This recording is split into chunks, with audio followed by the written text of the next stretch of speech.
Hello, everyone, and welcome to conference number 8 of Phase B in this self-knowledge course. In this lecture, we will explore the sacred fire.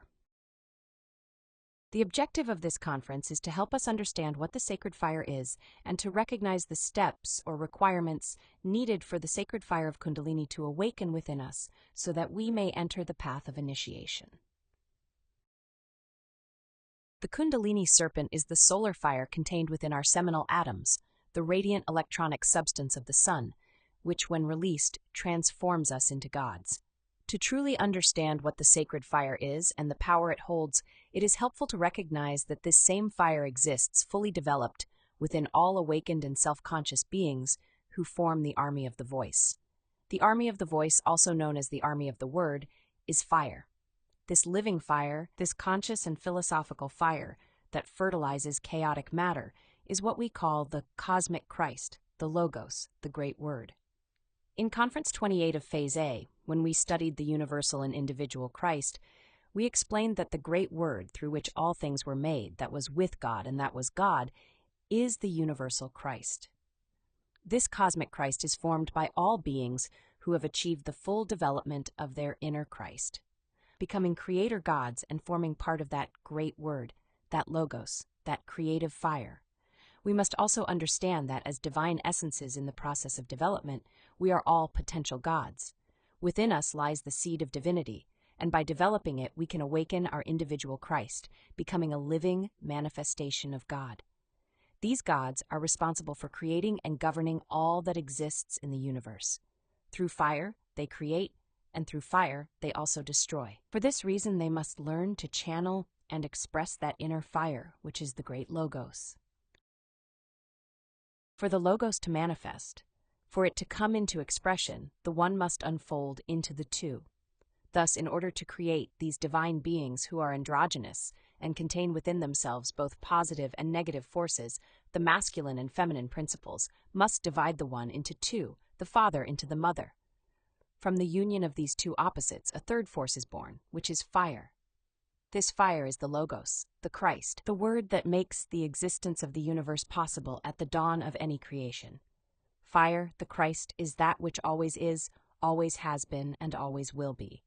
It is the life present in all things, and the force that gives life to everything that exists. It is essential to understand that we are a miniature cosmos, a microcosm. The same principles involved in the gestation and creation of any universe, which arise through the fertilization of chaotic matter by fire, are the very principles we must apply to shape and create our own inner cosmos. We must learn to fertilize our chaotic matter, which is our seminal substance, through the action of the sacred fire. The chaos of the universe is presently contained within our own seminal system. Just as the divine had to fertilize the waters of chaos to bring forth the universe, we too must fertilize the waters of our own chaos, so that our inner universe may emerge. At this moment, our inner waters, our sexual energy, are in a state of impurity and disorder, and our fire remains trapped within our psychological defects. Therefore, we must learn to recover that fire, which is imprisoned within our desires, within our psychological eyes, and to purify our waters, which in alchemy are known as mercury. Let us recall that in Topic 5 of Phase B, when we studied alchemy, we spoke about the three fundamental components of the great work: sulfur, mercury, and salt. We also explained that the alchemical combination of these three elements must take place within us in order to accomplish the supreme work, which is the transformation of the lead of our personality into the gold of the spirit. If we learn to fertilize our spermatic chaos with the fire of Kundalini, the intimate Christ will be born from within, the golden child of sexual alchemy. We must understand that the awakening of the sacred fire within us unfolds through three stages, through which we will obtain and purify these three alchemical components. In alchemy, mercury represents the waters, that is, the sexual energy. All the power of the Kundalini is contained within our seed, within our sexual energy. Kundalini is the fire present in the semen. Fire has its dwelling within the waters, and if we waste those waters, we also lose the fire, remaining in darkness. This is why chastity is the foundation of the great work. If we wish to transmute our sexual forces, we must first become chaste, avoiding the loss of even a single drop of semen. To achieve this, we must engage in deep reflective meditation, working on the elimination of all the details of the eye of lust that have led us to fornication. That is, to the loss of our sexual energy through orgasm and ejaculation. We need to understand these defects thoroughly, to study every instance in which we have fallen into fornication, observing how it happened, examining each detail of these defects, and eliminating them from our emotions, our thoughts, and our actions. In this way, we will be able to approach the practice of suprasex with control over our sexual desire, avoiding the moment of orgasm or ejaculation, and instead channeling that energy inward and upward through the spine. That is true chastity. At the same time, we must practice psychological death at every moment in order to achieve right feeling, right thinking, right speech, and right action. Through this, we establish balance in our centers, allowing us to purify our waters, transforming our mercury from black to white, from white to yellow, and from yellow to red. The second alchemical element is sulfur. In alchemy, sulfur is the sacred fire that must fertilize mercury. Kundalini is the fire of the semen, and this fire is born from psychological death. At present, all our fire, all our inner soul is trapped within desire, and desire is the ego within us. For this higher fire of consciousness to emerge, we must renounce our egoic desires, and this is achieved through psychological death. By practicing continuous self-observation, we become aware of the many selves that manifest within us, leading us, through desire, to think, feel, speak, and act incorrectly, and to misuse our energy. Each time we discover one of these selves in action, we must work to eliminate it, asking our particular Divine Mother for its dissolution. In this way, we liberate the trapped essence. These liberated essences are the inner sulfur, the fire that purifies all things, transforming them into ineffable perfections. We must reduce all elements to their original state, their pure essence, by dissolving the ego, so that these essences can later be transmuted once united with Mercury through sexual practice. The third alchemical element is salt. In alchemy, salt is the element that acts upon sulfur and mercury, stabilizing and fixing them. Salt is expressed through conscious action, through the works we carry out for the sake of our inner development, and above all, through what we do out of love for others, for our fellow human beings, so that they too may have the opportunity to awaken their consciousness. These conscious actions grant us the merits of the heart, allowing the Kundalini to develop, evolve, and advance. The fires of the heart regulate the ascent of the Kundalini. Thus, it is the love we cultivate, this inner salt, that, when combined with purified mercury, the transformed sexual energy, and with sulfur, the liberated essence, ignites the sacred fire of Kundalini within our spine. The Kundalini fire is a creative force. Sulfur combines with mercury and rises through the spinal channel toward the brain, awakening the higher centers. The excess of this mercury, fertilized by sulfur, is what gives rise to the existential bodies of the being. First, it regenerates the physical body and the vital body, and later it creates the astral, mental, and causal bodies. Thus, the astral body, the mental body, and the causal body are nothing more than mercury fertilized by sulfur. We can now see that the three factors for the revolution of consciousness summarize the entire alchemical process required to carry out this great work, which is none other than giving birth to our inner Christ, and thereby achieving the intimate self-realization of the being. Through psychological death, we liberate the fire, the sulfur that is trapped within each psychological eye. Through spiritual birth, the alchemical union takes place within the seminal waters, where sulfur fertilizes mercury. Through sacrifice for humanity, we obtain the salt, which is the reward we receive for conscious acts of love, both in our inner work and in service to others. This salt stabilizes and fixes the other elements, granting us the merits of the heart, allowing the Kundalini fire to ascend and create the bodies. The union of these three components produces what the ancient alchemists called vitriol, considered one of the most important substances of the great work. When highly purified, vitriol acts as a reactive medium. Vitriol refers to the refined seminal vapors generated by those who practice sacred sexuality and have purified their energy. When these vapors interact with the Kundalini serpent, they awaken it.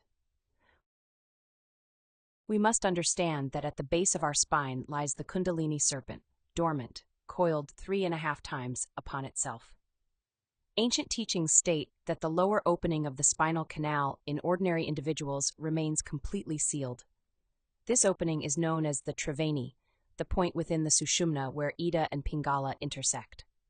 The seminal vapors, or vitriol, act to open this passage, allowing the sacred serpent to enter. As we saw in the previous Phase B conference, within the spinal column there exists a channel called Sushumna, through which sexual energy ascends in those who practice suprasex, even if the Kundalini has not yet awakened due to insufficient purification of the mercury. Within this channel lies a more subtle one, known as the Nadi Chitra. It is through this finer channel that the Kundalini serpent begins its ascent, once the seminal vapors have activated the sacred fire and opened the Triveni. When the solar and lunar atoms of the seminal system meet at the Triveni, a third force is generated through electrical induction, the sacred fire of the Kundalini. By releasing this energy, we enter the path of authentic initiation. At that moment, what is known as the ignition of the sacred fire, or initiation, takes place internally. We must remember that for the sacred fire of Kundalini to be ignited within a person, it is essential to practice suprasex with a stable partner of the opposite sex. The sacred fire is only ignited during the sexual act. Therefore, those who are single need a partner if they aspire to enter the path of initiation. In the previous conference, we studied the process of initiation and the trials that must be faced in order to advance. And in the fifth conference, we learned about the importance of purifying our mercury through inner work. When our mercury has reached the yellow stage, as a result of eliminating the subtle details that form the ego, we will face a trial of fire. In this test, we are challenged in our ability to control our inner fire, often through situations involving anger or conflict with the partner. If we succeed in overcoming this trial and engage in the practice of suprasex that same night, the yellow mercury transforms into red, indicating that the sacred fire of Kundalini has been ignited. From that moment on, the sacred serpent begins its ascent through the spinal column with each practice of suprasex. In the inner worlds, we receive a silver sword with a small blade, which grows as we advance in the creation of the bodies. In this way, we advance along the work of the first mountain. Once the sacred fire has been ignited, each time we transmute sexual energy, it condenses within the spinal column, first in the 33 vertebrae of the physical and vital bodies, regenerating them, and later contributing to the creation of the astral, mental, and causal bodies. We begin and progress along this path solely through the practice of the 3 factors. When the 5 solar bodies have been fully created, it is said that we possess a human soul. By following the direct path, we then gain the right to unite with the Buddhic body, our divine soul, in order to achieve the perfect matrimony. From this union between the 2 souls, the intimate Christ is born. The intimate Christ is the fire of fire, the flame of flame, the golden child of sexual alchemy. The intimate Christ comes to carry out a profound and essential work within us. It is the Christ who performs all the work of the second mountain of initiation. Although the solar bodies have already been created, they must now be perfected, transformed into vehicles of pure gold. One of the tasks of the Christ on this second mountain is to eliminate the dry mercury, that is, the remaining psychological selves, including those at the causal level, so that the existential bodies may be fully purified and prepared to be expressed by the different parts of the being. To perfect these bodies and transform them into vehicles of pure gold, the Christ must also eliminate the arsenic sulfur. This refers to the dense, instinctive fire of the lower nature, associated with the atomic infernos of the human being, and linked to the kunda buffer organ. Once the bodies have been refined into vehicles of pure gold, they can be assumed by the different parts of the being. At that point, they serve as a vessel for our inner king, the intimate Christ. He rises from his symbolic tomb at the moment this inner preparation is complete, clothing himself with these perfected vehicles in order to manifest through our senses and act in service of suffering humanity. This is how the Lord comes to life within a person. This is how the Christ becomes incarnated. Until then, It was a force developing within the depths of the individual, but upon completing the second mountain, the intimate Christ enters into full expression. In alchemical terms, he is the magnesium. On the third mountain, he will assume the role of guiding and teaching, and will unite with the being, becoming part of the cosmic or universal Christ. In future Phase B conferences, we will study each of these mountains in greater detail. Before concluding this conference, there is an important principle to remember. Temptation is fire, and triumph over temptation is light. The alchemist must wrest fire from darkness, must extract purity from impurity. Through the practice of sexual magic, the black stone is made to shine with fire, becoming white, pure, and immaculate. However, anyone who, after working with the Kundalini, continues to spill their sexual energy, falling repeatedly due to a lack of sustained and conscious effort toward perfect chastity, will inevitably fail. With each fall, the Kundalini descends one or more vertebrae, depending on the seriousness of the error. For this reason, we must persevere with determination until perfect chastity is achieved. There are some important observations we must take into account. The erotic flame cannot ascend through the spinal canal in couples who are united merely by personal convenience. The sacred fire cannot rise within those who engage in adultery, nor can it awaken in those who betray their inner guru, their own inner being. Sexual fire would never rise through the marrow of drunks, effeminate, lesbians, drug addicts, murderers, thieves, liars, slanderers, exploiters, greedy, blasphemous, sacrilegious, etc. For this reason, we must take all these points into account, work on these defects in ourselves. We must also cultivate conscious love toward our partner, learn to seek the guidance of our inner being, our true guru, and develop the capacity to listen and follow that guidance. Only in this way can we truly begin and progress on the path of initiation. And this brings us to the end of today's topic. You are warmly invited to join us in the next conference, where we will explore a very interesting subject, the true meaning of baptism. Do not miss this insightful lecture.